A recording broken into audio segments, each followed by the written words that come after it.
Hello and welcome to 20 20-something something thoughts. So today you kind of can see that the environment is different. We're outside, Yeah. we're connecting with nature. Actually, today it was supposed to be rainy, Mm, but I think it's gonna rain, but just later I because, think later, yeah, yeah. bipolar Munich weather as always. Yes, the weather changes all the time, so Yeah. yeah. But today it's also a free day, Yeah. and for today's episode, we decided to talk about our top 3 favorite movies and why they are our favorite movies. Yeah. Yeah. By saying that, they're not necessarily like the best movies out there. We're not saying Mm. that. It's just what has stuck with us like Yeah, most. emotionally attached. Yeah. So Yes. yeah. So we said movies, but my first one is a series actually, and it's When Life Gives You Tangerines. It's a Korean drama by, I'm so sorry if I butcher this, Kim Won So. It talks about, so it follows the lives of, I'm sorry again if I butcher the names, uh, Sun and Gwasa across several decades on Jeju Island. And it's basically like a very, it shows very ordinary lives, and like some generations go through this. Like you see the lives of quite, I think it's four generations, like the grandma, the mom, a son, and also like the daughter. Um, and it like I've never cried that much in one series. Like genuinely, each episode I was crying. Yeah. It's a warning, I swear to Yeah, God. I didn't think it would be that, like, sad, but every single episode had something to offer for you to cry, it was basically. crazy. I've never cried like that for a Mm, series or a movie in general because yeah. I mean it's also a series that has like I think 16 episodes or something like this. Yeah. So watch it when you're not very like down emotionally because Yes.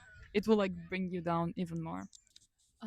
I think what stuck with me mostly was like the sacrifices women took in that had to take in that series for the future like generations, and like this contrast between dreams and reality, like how much Mm. Asun like dreamt of, and she was so strong and so strong-willed and so on. And I mean, she lived a good life, but she did not end up like living the dream that she had. Her daughter did, Yeah. but not her herself. And then still at the end, she says that I lived a wonderful life with the love of her life, her husband, and also like the kids. And I don't know, it's just so touching. Girl, I'm gonna start crying. Oh my Oh god, my like God. so many emotional scenes. I'm gonna try to not spoil it too much, but like so many things happen, and it's very real. Like it's on Jeju Island, like I Mm. said, but it's like at that it's supposed to be like quite old, like past times. Very old, yeah. So you see how poor people were, and like you really see how they had to fight to like survive and so, and like the Mm. colors and the cinematography is awesome. It's I don't incredible. know, I just loved it, and the Mm. actors, they did such a good time to like have them, because you see them young and then a bit older and then like even older. So they really did a wonderful job with the casting as well. I don't know, I Yes. just I think it's a series that kind of humbles you. yeah, Yeah. definitely. But it's so incredible to watch it. Yeah. Yeah. I had to stop. I was like midway. I was crying because I was going like such a through, like a tough path at that point, and I was like, okay, let's give it a try, girl. No, if you're weak, not even if you're strong, that's gonna make you. I watched it once. I'm never watching it. Yeah. At least not in the like. Wait, after like 20 years. I Yeah. swear, no. It was genuinely like, ugh. And then I was thinking of my mom and her sacrifices, and then I was thinking, Exactly. too much, too much. Uh, Damn. But overall, it's such a good series, and I bet everybody should watch it. To be yeah, we honest. recommend. I think Yeah. it's very good to see sacrifices that people make for you to Mm. have a better life. Because we sometimes forget. Yeah, Yeah. we are more privileged than our parents were and our grandparents were and so on. So Yes. yeah. So totally. let's move on to the next one, right? Yes. My top favorite movie is Divergent. Doris also watched Divergent. So good. So Divergent is a dystopian science fiction action film released in 2014, and it's based on the first novel in the Divergent trilogy by Veronica Roth. The story takes place in the future version of Chicago, where society is divided into five fractions. It's abnegation, selflessness, dauntless, bravery, erudite, intelligence, amity, peacefulness, candor, honesty. I want to ask a question here. Do you think we would see one another in these fractions? And also Divergent, which you're a piece of every single fraction. Um, I think Should we pick you one would or more? be. We can. I will do a like a mix. Or I we would think be fractionless? no. Imagine. My Okay. God complex tells me that I would be divergent. I think you would be dauntless and uh, erudite. Erudite? How Oh, do you read? erudite. Erudite, yeah. Whatever. It's fine. Yeah. Both. Yeah. Yes. Oh, okay. Yeah. Thank you. Bravery and intelligence for you. Amity, peacefulness, and erudite. These two I would. Okay. No. But of course, delusional. Also, I think that I'm the Divergent. version. And I At would least like be 70%, you know? even more. We would be the 100% what would be is the name of sacrifice. the girl that needs to be sacrificed because she's so divergent? Tris? Tris, thank you. Yes, Tris. Girl. Okay. Yeah, of course. We would be her besties. Okay, so we have Tris. She's the main character, and she discovers that she is divergent. I mean, she does not fit neatly into a single fraction.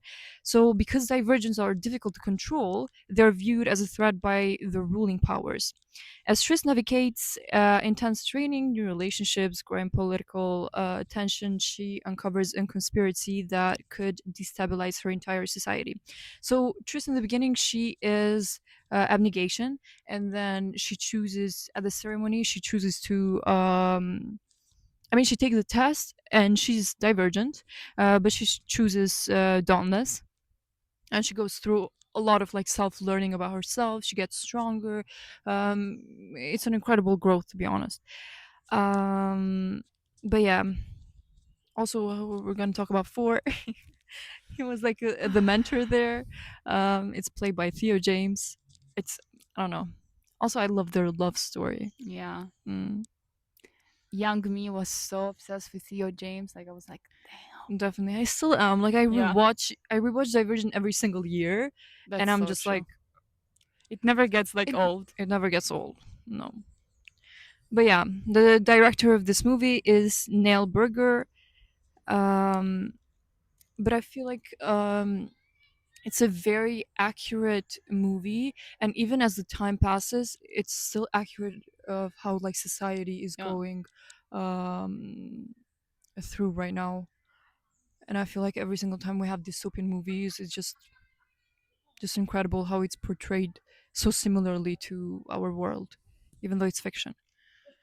But yeah, I really recommend for people to watch it, and why not? There's also two other movies, but Divergent has a special heart place in my heart. The other two movies are also good, but yeah, watch all of them. Yeah, recommend. Yeah, exactly. So we move to the next one. So my next movie is The Virgin Suicides by Sofia Coppola. Um, I watched the movie. No, I read the book before I watched the movie, and I fell in love with the book. I think at some point we will also talk about books that we love, but like I watched then the movie, and it really did not disappoint.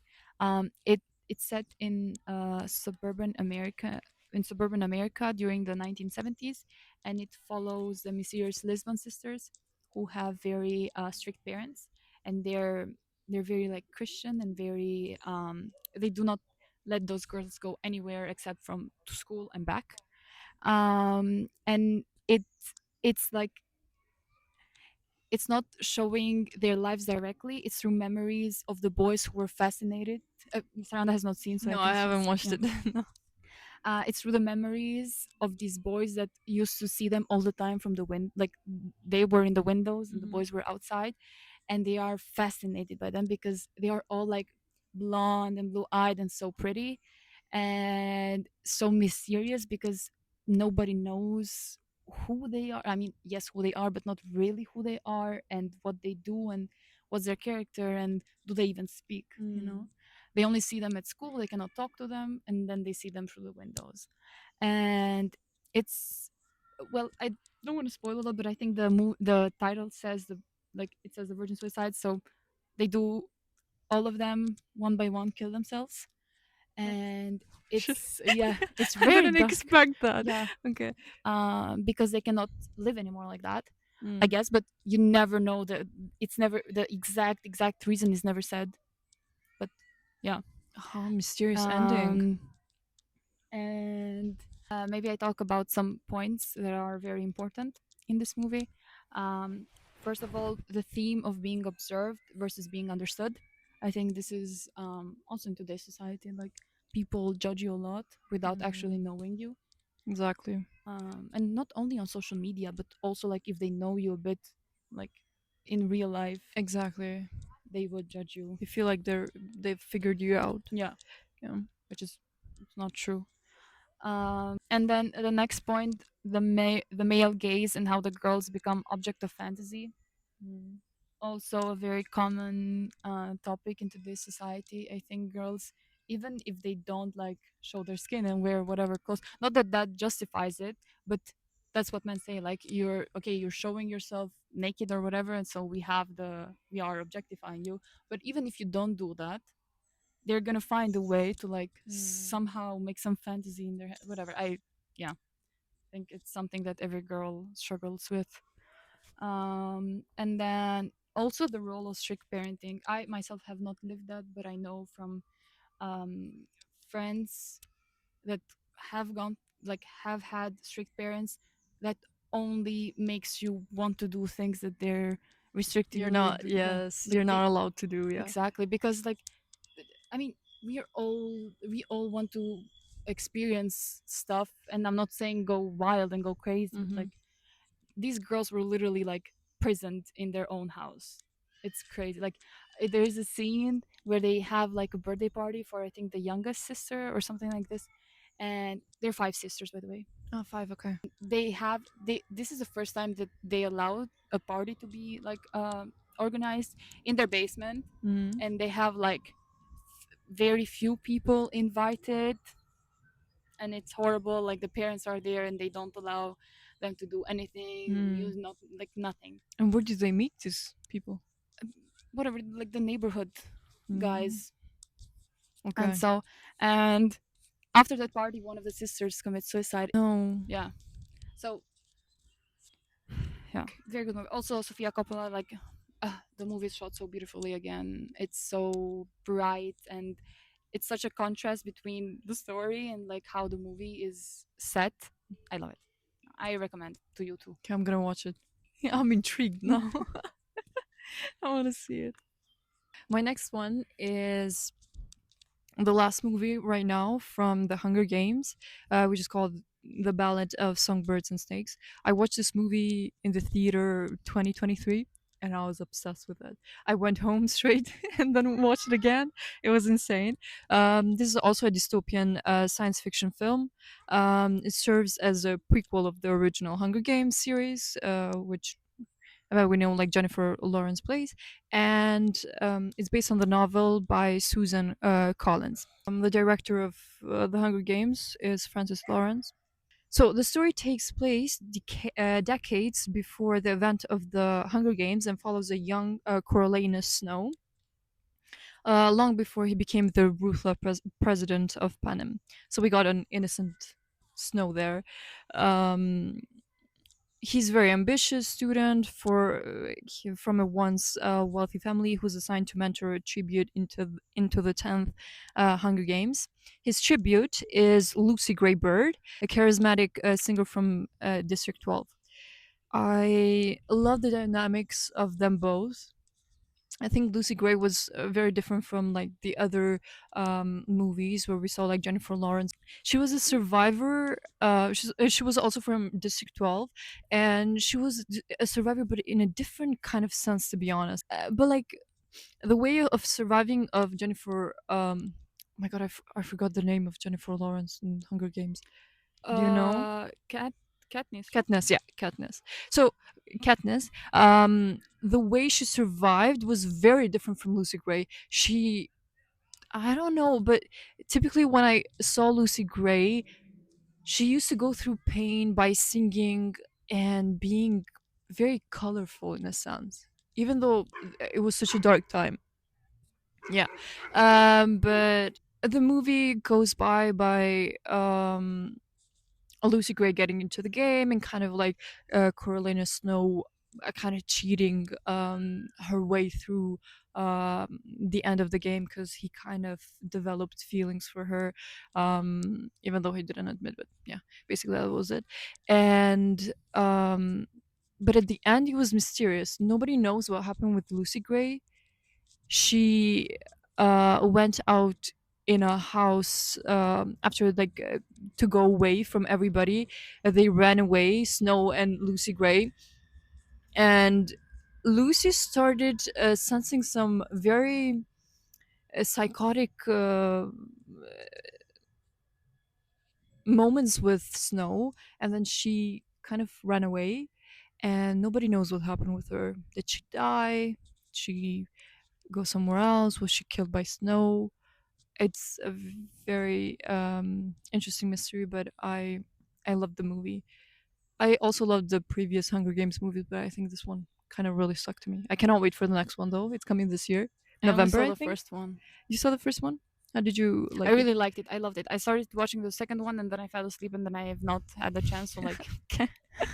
Yeah, restart the episode. the movie. Movie. Yes. But I really like the first one. Yeah. This is also a movie that I watch every single year. It's just it's just good. But then Snow becomes mean. Okay, let's go to the next. So my third and last one is a more popular one, I would say. It's Black Swan by Darren Aronofsky, and I think probably most people have watched it. Yeah. But yeah, it talks about Nina, who is this professional ballerina who becomes obsessed with achieving perfection while preparing for doing a performance of the Swan Lake. And it's a psychological thriller. And what really stuck with me is how her perfectionism sent her to like extreme measures. If you Mm. have watched the movie, you know what I mean. And like not to those extreme measures, but it kind of reminds me of myself. Like I've always been this perfectionist that needs to be like the most perfect at everything she does in school, at work, like everywhere.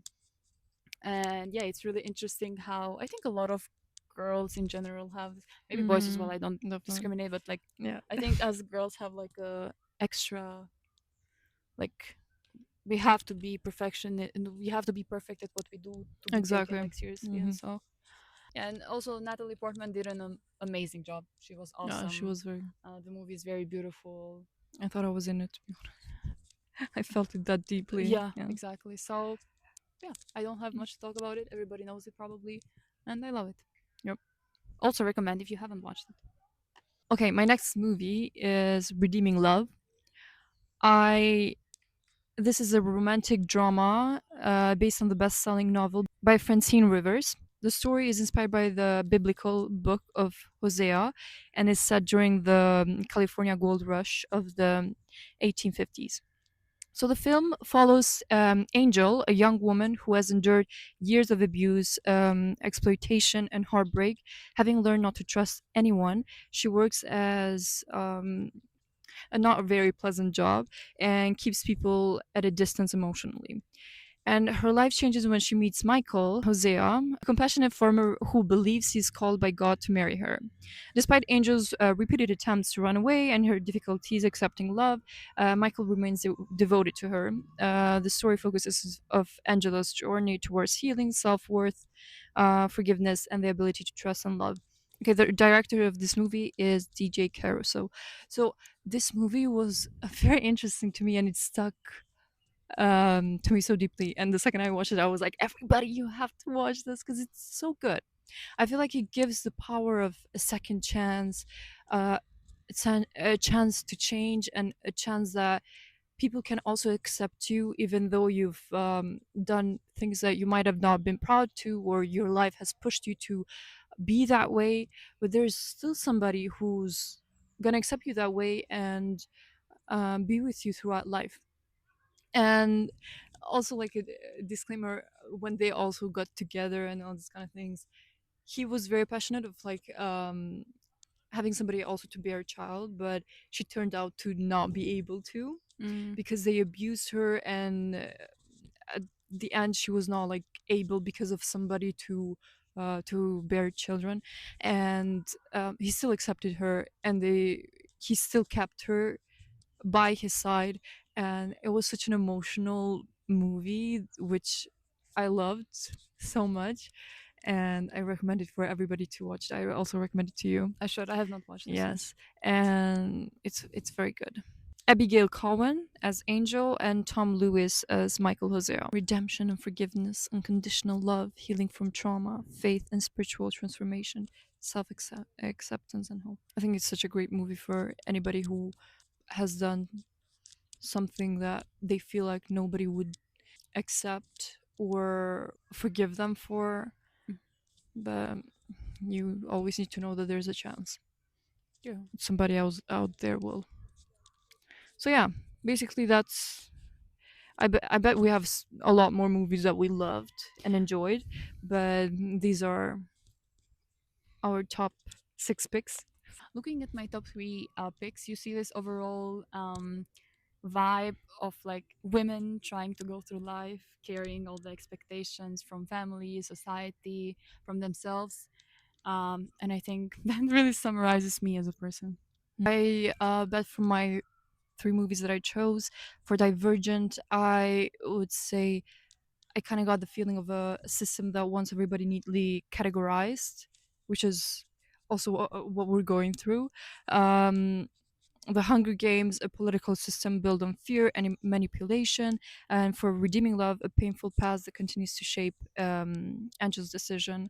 And she struggles to believe she deserves a different life than the one she's known. So yeah, it describes. I don't know what kind of person it describes me, but I love movies that show reality, and I feel like yeah, that's why I picked those 3. So we've reached the end, and before we say our goodbyes, I want to make a shout out to my little cousin Ilka. Hello, Ilka. Hi, Ilka. I love you a lot, and hope to see you soon. So with that, we kind of conclude this episode. Yeah.